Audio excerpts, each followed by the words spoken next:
You mentioned one that, you know, it might cause them to go back and look at the rule again. We rarely see this happen.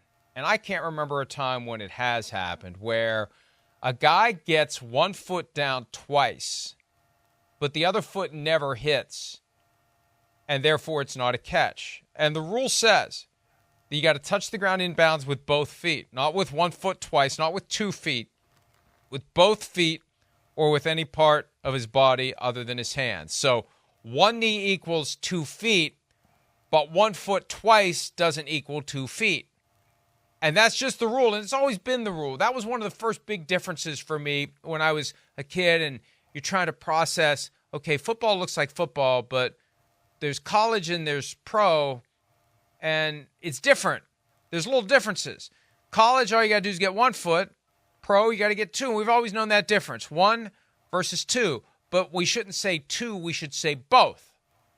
Because 2 implies that what George Pickens did at the back of the end zone last night was a catch with 1 foot clearly down, 2nd foot clearly down. And look, it's on him. We've seen receivers with the presence of mind, and we marvel at it. Falling down, body contorted, that last foot hits, and the little carcinogenic black pellets go flying up to help us see that the other foot hit. So, I mean, this guy is high-end professional athlete. He knows the rule. The 2nd foot, the other foot has to come down. And it doesn't matter if you're hopping around on 1 foot. You could hop all the way down the field. You catch a pass and you can pogo stick all the way down the field. If the other foot never hits the ground, the catch has never been made by rule. And maybe they need to look at that rule. Maybe 2 feet, not both feet. 2 steps, not both feet. If you have it long enough to actually take 2 steps with the same leg, maybe that should be enough for it to be a catch. No, it's a good rule. I think it's a good rule. He clearly wasn't in. And I didn't have a problem with that. I understand why he got upset about it. You know, you make a great catch and you think you got a touchdown. And it was just like gravity. I was looking at that foot. It was like, oh, that foot's not down. I was like, wow, how is his foot in the air that long? It's just not coming down. It was just kind of suspended there for 3 seconds.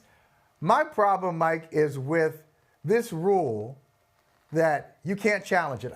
No issue. If it's a booth challenge, the coach can't challenge it. I understand. We got it.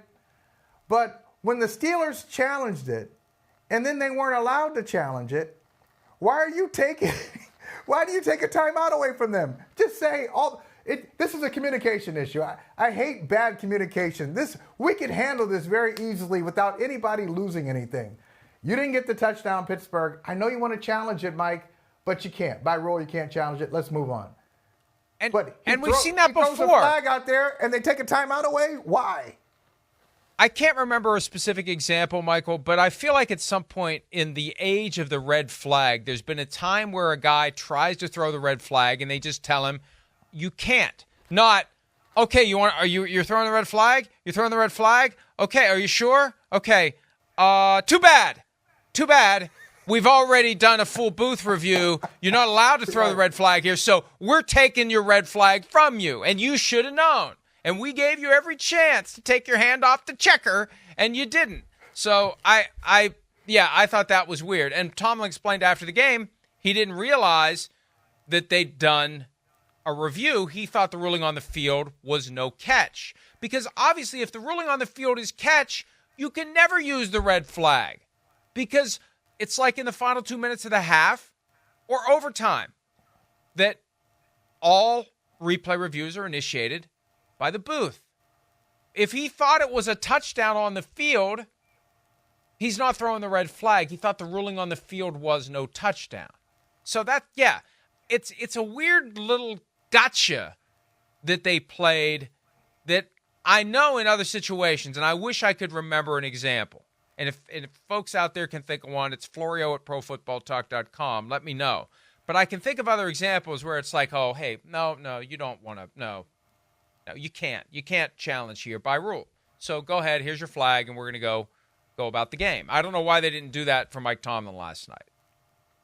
Yeah, just save us all the time. Yeah, you can't do it, Mike. It was a booth review. Oh, this was the call. Oh, you thought it was this. This is actually what was called. We move on, and we don't have yet another interruption for some type of technicality, some type of explanation. Too many. Last night, it really got to me. I have a feeling that it was the product of some memo or point of emphasis, which is a fancy way of saying you're not doing your jobs the way you're supposed to. So we're going to emphasize this thing you're not doing. But I almost feel like they said at some point, hey, it's not your responsibility to help the coach know when to throw the red flag. If he throws the red flag when he shouldn't, you take the timeout away. I don't think they took the red flag away. They just took a timeout away for him trying to use the red flag. But regardless, I've seen this happen where it's been, okay, sorry, you didn't mean it, you didn't understand, we're fine, we're going to move forward. Hi, it's Mike Florio. Thanks for watching PFT on YouTube. Hit subscribe for the latest news and analysis from Pro Football Talk.